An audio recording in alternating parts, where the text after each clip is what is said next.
Welcome to my YouTube channel. আশা করি তোমরা সবাই ভালো আছো।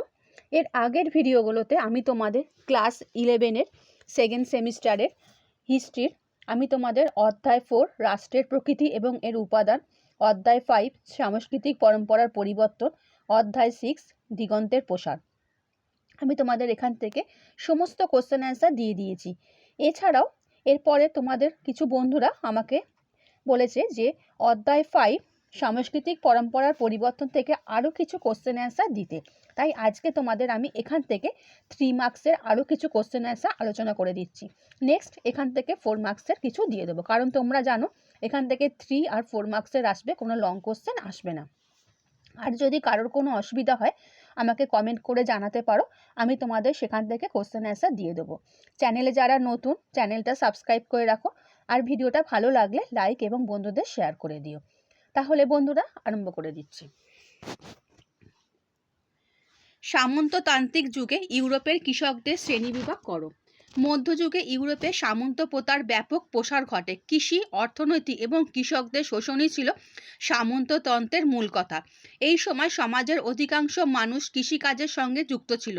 এই যুগের কৃষিজীবীদের প্রধানত 3টি শ্রেণীতে বিভক্ত করা যায়। এগুলি হলো স্বাধীন কৃষক। স্বাধীন কৃষকরা প্রভুকে বিভিন্ন ধরনের করদানের পরও প্রভুর জমিতে ও খামারে তাদের বিনা পারিশ্রমিকে সপ্তাহে নির্দিষ্ট সময় বেগার শ্রম দিতে হতো। আধা স্বাধীন কৃষক।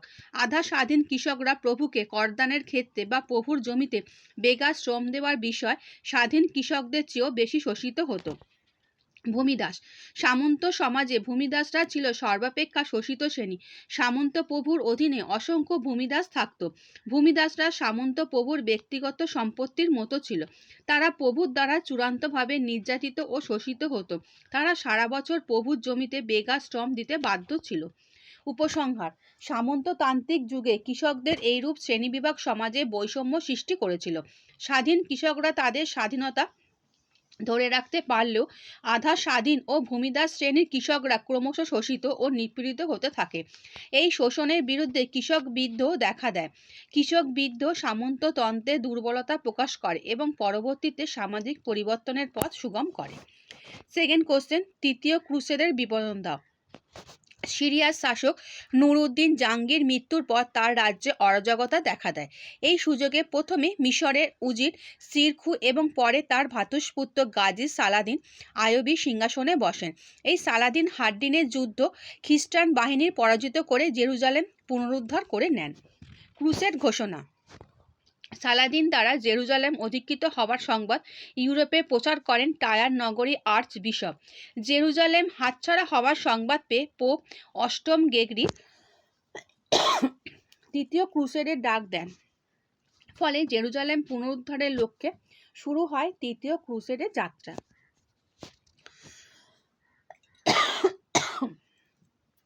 বন্ধুরা, অংশগ্রহণকারীগণ।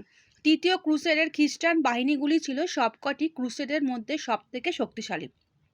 এই ক্রুসেডের অন্যতম অংশগ্রহণকারীরা ছিলেন পবিত্র রোমান সম্রাট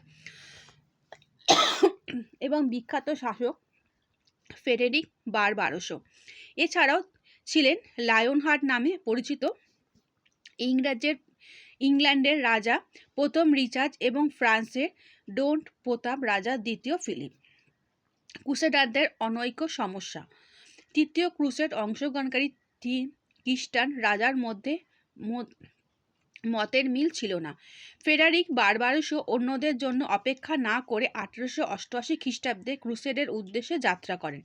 ফিলিপ ও রিচার্ড 1890 খ্রিস্টাব্দে একসঙ্গে যাত্রা করেন, কিন্তু পথে তার মধ্যে কলহ হয়। ফলে তারা স্বতন্ত্রভাবে ক্রুসেড যোগ দেন। 1891 খ্রিস্টাব্দে অস্ট্রিয়ার ডিউক লিওপোল্ড ও ক্রুসেড যাত্রা করেন। তার সঙ্গে অন্যদের বনিবনা ছিল না।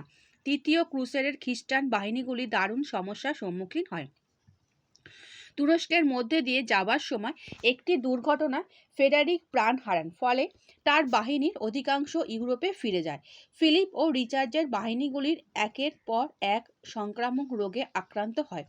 তার ওপর সুলতান সালাউদ্দিনের যুদ্ধ নৈপুণ্য ক্রুসেডারদের ক্রমাগত বিপদে ফেলে। ফলাফল: বিভিন্ন সমস্যা সত্ত্বেও প্রধানত রিচার্ডের অসামান্য সাহস ও যোগ্যতা এবং অস্ট্রিয়ার ডিউক লিউপোন্ডের যুদ্ধে যোগদানের ফলে প্যালেস্টাইনের অনেকখানি এলাকা ক্রুসেডারদের দখলে চলে আসে, কিন্তু জেরুজালেম দখল করা তাদের পক্ষে সম্ভব হয়নি। শেষ পর্যন্ত 1192 খ্রিস্টাব্দে সুলতান সালাউদ্দিনের সঙ্গে ক্রুসেডারদের চুক্তি হয় যে জেরুজালেম মুসলমানদের দখলে থাকলেও খ্রিস্টান তীর্থযাত্রীরা জেরুজালেমে তীর্থ করতে আসতে পারবে। তৃতীয় ক্রুসেড আংশিকভাবে সফল হয়, কিন্তু জেরুজালেম দখল না হওয়ার দরুন নতুন ক্রুসেডের সম্ভাবনা থেকেই যায়। এছাড়াও তৃতীয় ক্রুসেডকে কেন্দ্র করে ফ্রান্স, জার্মানি এবং ইংল্যান্ডের মধ্যে জাতীয় প্রতিদ্বন্দ্বিতা তীব্র রূপ নেয়। ক্রুসেডের মাধ্যমে কি পোপের ক্ষমতা বৃদ্ধি পেয়েছিল? ক্রুসেড বা ধর্মযুদ্ধের আগে রোম সাম্রাজ্য পোপের ক্ষমতা খুব বেশি ছিল না। ক্রুসেডগুলিতে নেতৃত্ব দানের মধ্যে দিয়ে পোপের ক্ষমতা, প্রতিপত্তি ও আত্মসম্মান বেড়ে যায়। ক্রুসেডের নেতৃত্বদান। পোপের আহ্বানে সাড়া দিয়ে সম্রাট, সামন্ত, বণিক ও কৃষক শ্রেণী ক্রুসেডে যোগ দিয়ে পোপের পরোক্ষ নেতৃত্ব মেনে নেয়, আর বাকিরাও পোপের এই ভূমিকা শ্রদ্ধাবনত হয়। পোপ খ্রিস্টান জগতের কাছে সর্বজন গ্রাহ্য ব্যক্তিত্ব হয়ে ওঠেন। ক্রুসেড চলাকালীন বিভিন্ন খ্রিস্টান দেশের রাজনৈতিক নীতি নির্ধারণে পোপকে গুরুত্বপূর্ণ ভূমিকা নিতে দেখা যায়। এইভাবে ক্রুসেডের মধ্যে দিয়ে পোপের ক্ষমতা বৃদ্ধি পায়। সামন্তদের ক্ষমতা হ্রাস। সামন্ত প্রভুরা ক্রুসেড যাত্রার আগে তাদের যাবতীয় ভূসম্পত্তি ধর্মীয় সংগঠনের মাধ্যমে উইল করে দিয়ে যায়। অনেক ক্ষেত্রে ধর্মীয় সংগঠনগুলি সামন্ত প্রভুদের সম্পত্তি ওচি হিসাবে দেখাশোনা করত। ক্রুসেড যোগদানের ফলে এইসব সামন্ত শ্রেণী সর্বশান্ত হন। এছাড়াও ক্রুসেডে বহু সামন্তের মৃত্যু হয়। এর ফলে ইউরোপের সামন্ত শ্রেণী দুর্বল হয়ে পড়ে। সামন্ত শ্রেণীর দুর্বলতা পোপের ক্ষমতা বৃদ্ধির পথকে প্রশস্ত করে। পূর্বাঞ্চলীয় চার্চে প্রতিপত্তি হ্রাস। বাইজেন্টাইন সাম্রাজ্যের চার্চ বা গ্রিক চার্চ অনেকটাই বাইজেন্টাইন রাষ্ট্রের ওপর নির্ভরশীল ছিল। ক্রুসেডের যুদ্ধগুলি ফলে বাইজেন্টাইন সাম্রাজ্যের অবক্ষয় ত্বরান্বিত হয়। এর ফলে পূর্বাঞ্চলীয় তথা গ্রিক চার্চের প্রতিপত্তিও কমে যায়। পক্ষান্তরে রোমান চার্চ তথা পোপের প্রতিপত্তি বৃদ্ধি পায়। অর্থ ও সম্পদ লাভ। পোপের আহ্বানে সাড়া দিয়ে ইউরোপের নানা প্রান্তের মানুষ যুদ্ধের খরচ যোগানের জন্য সস্তায় তাদের ভূসম্পত্তিগুলি চার্চ বা মঠের কাছে বিক্রি করে দেয়। কেউ বা পুণ্যলাভের আশায় ভূসম্পত্তি চার্চ বা মঠকে দান করে দেয়। এছাড়া ক্রুসেডের খরচ তোলার দোহাই দিয়ে পোপ ইন্ডালজেন্স বিক্রি করে বা নানা কর ধার্য করে প্রচুর অর্থ লাভ করে। উপসংহার: ক্রুসেডের মাধ্যমে পোপের ক্ষমতা বৃদ্ধি হলেও নতুন পরিবেশে সামন্ত প্রভুদের ক্ষতি হয়। ইউরোপের সর্বত্র, বিশেষত ফ্রান্স ও জার্মানিতে এইভাবে সামন্ত শ্রেণীর বিশাল ভূ সম্পত্তি সহ হস্তান্তরিত হয়ে পড়া সামন্ততন্ত্র দুর্বল হয়ে পড়ে।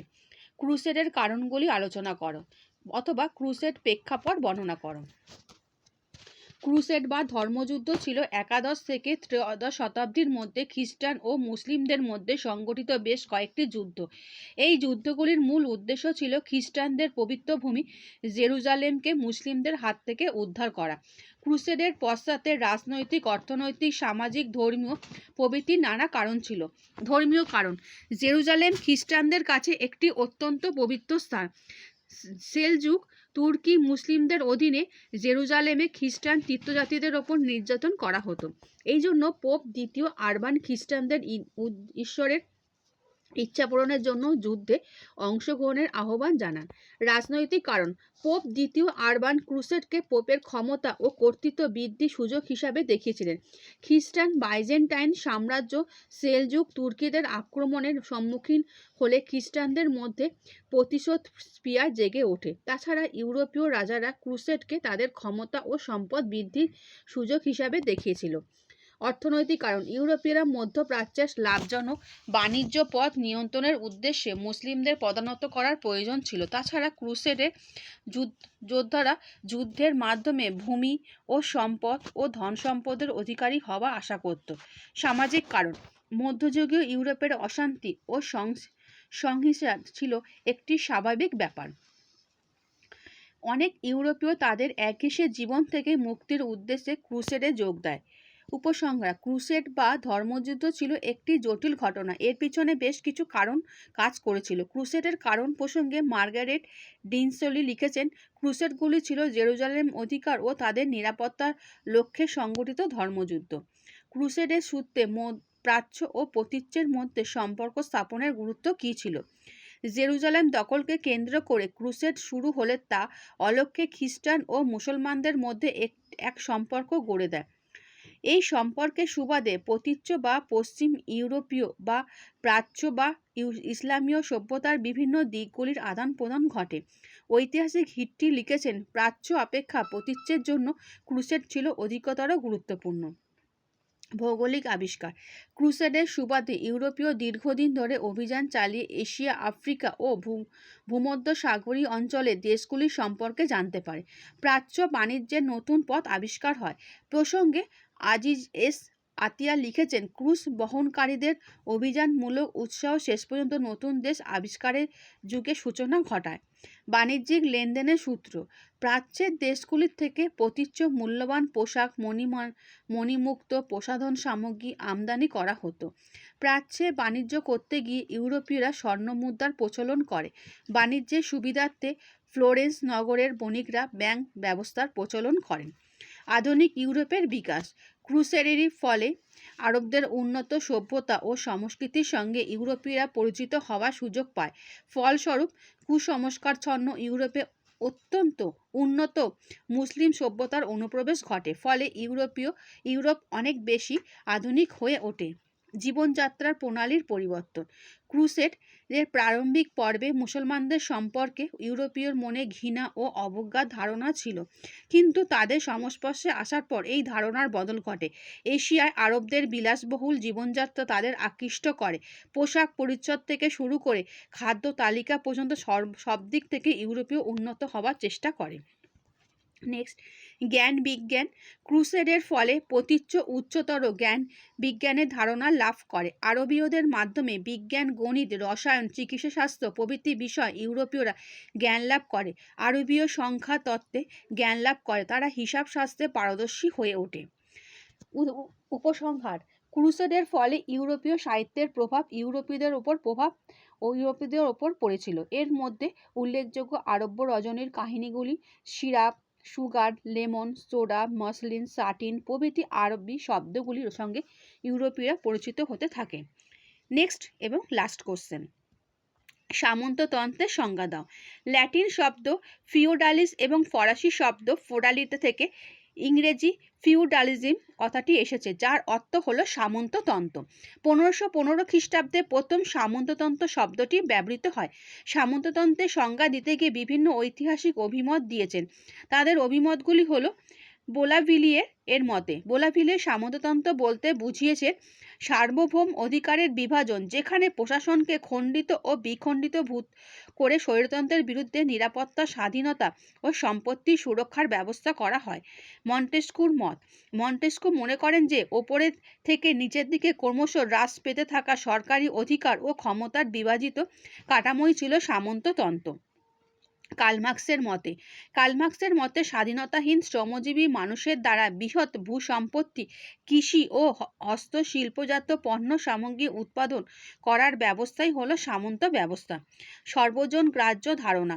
সাধারণত বলা যায় খ্রিস্টীয় নবম শতক থেকে ত্রয়োদশ শতকের মধ্যবর্তী সময় ইউরোপে জমির বিশেষ ধরনের মালিকানার ওপর ভিত্তি করে এক প্রকার সামাজিক, অর্থনৈতিক ও রাজনৈতিক কাঠামো গড়ে ওঠে। এই ব্যবস্থাকে সামন্ততন্ত্র বা ফেডারেলিজম বলে। আচ্ছা বন্ধুরা, আশা করি তোমাদের যে আজকে কোশ্চেন অ্যান্সার দিলাম সাংস্কৃতিক পরম্পরার পরিবর্তন, এগুলো তোমরা বুঝতে পেরেছো। নেক্সট এখান থেকে আমি তোমাদের 4 মার্কসের কোশ্চেন অ্যান্সার আলোচনা করে দেবো। আর যদি কারোর কোনো অসুবিধা হয় আমাকে কমেন্ট করে জানিও, আমি সেখান থেকে কোশ্চেন অ্যান্সার দিয়ে দেবো। ভিডিওটা ভালো লাগলে বন্ধুদের শেয়ার করে দিও। আচ্ছা বন্ধুরা, ভালো থেকো।